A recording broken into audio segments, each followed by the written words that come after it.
What's up, boys? We're back with another freaking video after like a week of not uploading. We're gonna bring out a banger here with a bunny analysis. I'm actually gonna be talking about a recent mini trending build in TVP that I feel like was kind of overlooked, which is the Proxy Barracks Reaper opener, and how it's kind of changed a little bit to with like mirror the meta.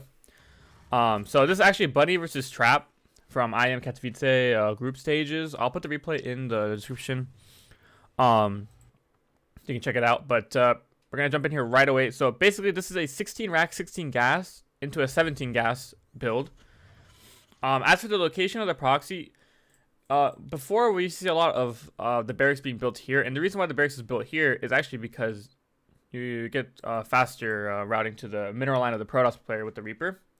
But as you'll see later on, this placement is actually not bad anymore because we've been seeing recently a lot of Terran players building bunkers in Protoss Natural.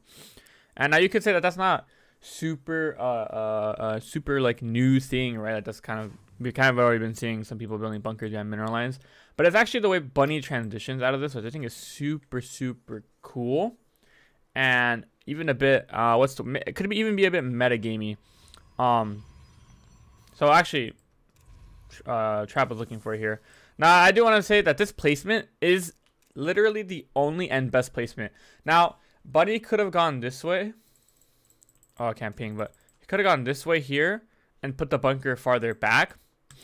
But this is really good because the battery can't be built too close, and if it is, you can start actually hitting it. And then also the RNG here with the SCV, you can actually get it to go inside this little spot right here, and the probe can't hit it. So check it out. Finally, some RNG there. Now, unfortunately, he does get a little bit unlucky, and this is what happens to you. Sometimes you will get a little bit unlucky, and that's, you know, a part of that is inherent. Like, that's just the nature of cheesy builds. But he's gonna go ahead and try it out here. But you know, at this point, the Reaper's already out, and instead of building a Zealot, Trap's gonna build a Stalker. You might get it where Protoss builds a Zealot. If that's the case, you can either abandon the bunker or just move the SCV away. But you can just use the Reaper to kill probes. So if you trust your micro, you can definitely do that. You can, you know, bypass the Zealot if there is a Zealot and just start hitting the probes and kind of avoid the Zealot shots. And then maybe you can get that bunker up by putting the SCV back, or you can just abandon it completely. That's totally okay. And you know, that basically just means it'll let you focus more on your transition. In this case here, as you can see, Bunny's gonna go for a factory, and he's gonna take one off gas here and leave one in here. And we're gonna only build one Reaper, which again is very important because normally we see two Reapers, but we only see one Reaper this time, which means the extra gas helps build this factory, and you can have less on the gas in the main so that your natural command center is faster. In this case here, Trap's gonna go ahead and build a shield battery in the main, which is actually really good so that the Reaper can hit it. And this is where the meta stuff kind of happens. So the general consensus and rule of thumb is when playing against proxy builds from Terran, Protoss players will go Stargate. Of course, that's not something that happens all the time, but that's okay. That's okay. But at least at the pro level, that's what we've been seeing is a lot of people play Stargate to be very safe. You know, Stargate allows you to scout transitions very quickly, especially if you have just encountered a cheese build like a Proxy Rex. And the reason I say this is important is because normally we see two Reaper and a Hellion, but this time around we actually get a Tech Lab on the factory, and instead of going for a Starport, we just get a Cyclone. And after the Cyclone, we actually go into 3 racks, and we fly the original barracks home, which is actually super cool, because now you have, you know, if you try to go 3 racks with no Cyclone, you're gonna get like what, a Widow Mine maybe, and you know, how likely is it for them to run into the Widow Mine? It's very hit or miss, and we kind of run into this problem where like you got like 5 Marines or 3 Marines, but it's not enough to kill an Oracle. So then like now you're just behind because you lost so many Marines and you're going to 3 racks. It just becomes a huge headache, right? But with this build here, you get a Cyclone out, which actually helps you against not only the Oracle, but any early Stalker pressure because your opponent wouldn't have Blink. So, you know, assuming that you don't just like run your Cyclone into a bunch of Stalkers, like you would be able to kill just about everything with the lock on and, you know, simple micro movement, right? Which I think is super cool. So that's what we've been actually seeing Bunny And other players do, like Ryung, for example. Ryung actually has another opener as well that I'm going to do a video on, where it's very, very similar to this, minus the proxy. So again, here we get the swap on the add-ons, and voila, there you go. Stim, Marine, and now we have a Cyclone out on the map here. And the Oracle does get built. Actually, I'm going to lower my sound a little bit here. Sorry, guys. So we're good. An Oracle does get built, and he's just going to play it a little bit safe. You know, I will say there's a lot of things that Protoss would have to worry about. For example, Armory Widowmine drops could be very scary. A normal Widowmine drop, a Hellion drop. There's a lot of different things that Terran players can do from this opener. Which is why the Stargate becomes a bit important, because it allows a lot of scouting. But also, in the off chance that you lose your Oracle, and the off chance your Oracle's on the other side of the map when you get dropped, like there's so many different factors at play. So, Trap's deciding that he's going to keep his Oracle at home and use his probe to kind of scout around. I don't really know about that, but he's going to go ahead and go into 3 racks here with the starport. We'll repopulate our gases, eBay, and then we should see a 3rd gas somewhat soon. So, and then there you go. So now we have 3 gateways coming up, and this now this looks exactly like this opener we've been seeing trending in TVP with the 1 Oracle or the Stargate into Blink, which if I am not mistaken has been popularized by Zest, which is why I really like this opener, because it's very good against current meta builds, very safe as well, right? Like, who doesn't like 3 racks?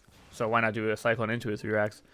And we're just gonna have some map vision going on. So at this point here, really what happens is the game just transitions into a very normal game. But the cool thing about this though is look how quick this medevac follow-up is from Bunny. Look at that. And instead of your 6-minute and 30-second push out with 2 medevacs, you know, and sometimes your 2 medevacs aren't even out at that time. You're moving out at that time, but your medevacs are following with you later on. But this is a clean 550 move out. You got medevacs, concussive shells, stim combat, and nearly +1 is done. Okay, and that's actually sick. The amount of map pressure you can get right away into this game is absolutely amazing. Charge is not done. We only got stalkers and sentries, and you know, of course, like this map. I will say on this particular map, this play right here with the sentries and blocking off the ramps is very annoying. But it's not so much getting immediate damage done. It's more so that because you're already able to apply pressure right away, your opponent needs to make certain accommodations to play safer.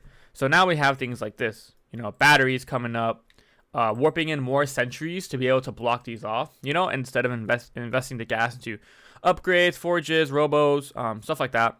Even additional batteries coming up, like another one here. So that's the cool thing about this. Now, if you kind of get caught up here losing a couple of units, and that's obviously very bad, but kind of the point here is that you don't need to apply any specific pressure yet. If you cannot kill them, you can't trade well, they're defending well, that's fine. Don't force it. You don't need to do that at all. This is so obviously kind of working out pretty nice here for Bunny. And, you know, maybe not engaging to the battery, but he's going to pull away here. That's a little bit risky. So there he overextended a bit. But like I said, we can definitely learn from that. Like, you don't have to keep diving in here. We've already seen the additional warp-ins of Stalkers, Zealous, batteries. It's all good. It's all good. So what you can do here now is simply just transition to a 3rd base, and you still have map presence, right? You got Water Mines, you got Bio. You got the Terran Arsenal. And I do want to make a quick point. Actually, before Bunny moved out, he actually left a Cyclone in his main and a missile turret in his natural. Very important. You don't want to take any counter damage from the Oracles or Phoenix or whatever it is that's coming out. So please, if you can, remember, build a missile turret in either each base or at least one of the bases to offset that damage, right? Because you don't want to be out on the map. Because, you know, if you're out on the map, you don't do any damage, and your opponent flies into the Oracle and kills all your stuff.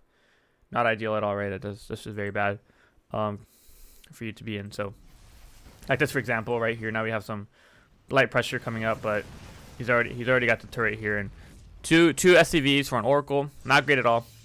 And yeah, so this is where things start to change, and I think this is very, very cool.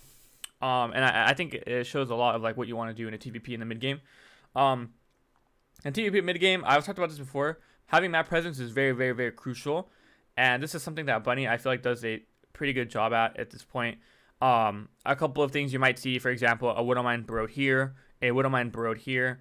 You can even have another one here. And you know, these Widowmines are not going to stop a 20 Zealot run by, obviously, But it's more so the point that you can see these things way ahead of time. And oftentimes what happens is the Protoss player sees that you saw them and they'll move away as opposed to still diving in. So you have that extra flexibility with not only the army presence out on the map, but the vision. The vision is very important. And this is also very nice because Protoss players need to play a lot safer. You got to stay up on top of these 3 ramps here or chokes and hold them down, you know, and at the same time try to do some damage across the map, which, like I said, Protoss players will do, for example, like this. And Bunny after this will actually move the Widow Mines out here, but you know, if you kind of do this right off the bat, it's very, very good for you because you're already not supposed to rally units, right? So you're already not rallying units across the map. You see things ahead of time. You hit that rally point location, camera location. You grab a few bio units, and you're able to defend the run by. And it becomes a very streamlined process because of the fact that you saw it way ahead of time, and it allows you to do that kind of reaction. But like I said, Bunny's gonna go ahead and hold down these watchtowers. And just spread out here with his army. He's not necessarily committing close to his opponent's base. He's just simply pacing around it. He's going to see if there's taking a 4th here. There you go. He checks. Okay, no 4th there. DT's come by here and we'll snipe this pistol turret. What Ghost? They're a little bit lucky the Ghost was there, not going to lie, but you know, that happens. RNG is in the game, boys. But leaving that bio there, like I said, will allow you to defend things like that pretty quickly. So, like I said, Bunny here is just pacing around. This is very important. He's not YOLOing drops. He's not too eager to attack. He's actually even behind in supply, actually. But point stands that he's just pacing around here. Now, I think he could have done a little bit of a better job by at least scanning to see what the tech was for his opponent.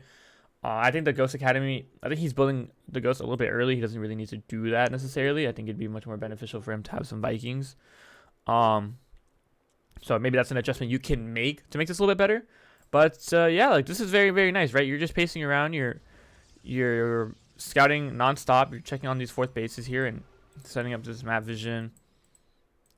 Cyclone there, kill that DT, and you know, Bunny, or rather, Trap can't really take this base right away. He's already down at upgrade as well. So, hello. Let me sip my coffee real quick.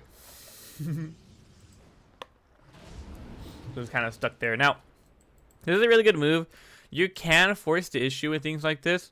Just be a little bit careful, of course, right? You know, scan yourself, look for an observer if you can. Be very careful about that. But yes, if you do want to, you know, pedal to the metal, try to find an opening. You can create openings for yourself with drops or simply 2-pronging. Now, maybe this may be a bit harder for some people to do, but you don't even have to do this at all. You can also just pace around with your main army.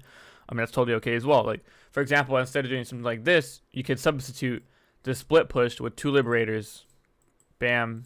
Here, 1 in the main, 1 over here. Or you could also just rally 1 drop of Marines and kind of just drop it there as well. So there's a lot of different things you can do. In this case, Bunny here is going to do the split push multi-prong. You know, push in one direction here. Protoss may leave few units in one base, and suddenly you're able to jump on it. And then what ends up happening is once you're ready, once you feel comfortable enough to push across, you can conjoin the armies together and do a push with all the units together. You don't need to try to fight the units or try to fight his army in 2 different angles and try to micro 2 different fights. You know, once Bunny here just felt like there was no more vision on his army, so he moves both armies together here in hopes to catch off just this segment of the army. But you know, despite not having vision, Trap is a little bit careful about that. He's doing the right thing here, kind of just bouncing between the bases a little bit, and being cautious of that. And then, you know, having Protoss engaged on a choke between this Nexus here and eating these EMPs is very good for you. Disruptors, you know, micro, you know, you don't have to split like that. You could just literally run away and then go back in and re-engage. It's gonna be very, very, or way easier for you to do. And then Bunny will take a 4th base behind this, go for his 2 upgrades. He's been on 1 eBay for a while. We could probably have added another one, to be honest. Now he's adding his liberators as well and getting his air upgrades. So I know I didn't talk a lot about what Bunny's doing behind this. And that is the catch, right? Like, the catch is that, yes, he's doing a lot on the front, but he's also able to do things at home. And my advice would be for people that are not too comfortable in doing stuff like this is to just simply, like, whenever you need to do something, just send your army back. You know, put your army at a watchtower, for example, so you can see if Protoss is gonna come at that army. When you're not looking at it, you know, through the mini map.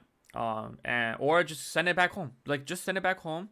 Catch up on all your macro cycles. Do what you need to do, and then go out on the map again and try to do your thing, because that's going to be way more important for you in the long run than trying to do everything at once. Because, you know, you try to do too many things, you can never do one of those things perfectly. But I'd rather you guys do one thing perfectly, which is probably the most important thing, which is going to be macro. And like I said here, like I talked about earlier, Bunny created an opening for himself here. He forced a bunch of units up here, and now he drops down here, and now there's only, you know, Colossus and Disruptors only. But the Stalkers are missing here, and that allows him to get a little bit closer to those Disruptors and maybe pick some off. And, you know, go ahead and target to 4th here and keep pushing, and we'll get his W here. So, dude, why am I yawning so much? Literally every video. But yeah, so there you go. This is pretty much going to be it there. I'm going to do another video actually on the other opener I was talking about, which is the young opener, and we can kind of see how the meta is shifting there too with the Cyclone openers. But yeah, hopefully you guys try this out. Proxies are sick. You know, let's cheese some Protoss players back because they deserve it. And I'll see you guys in the next video. Deuces.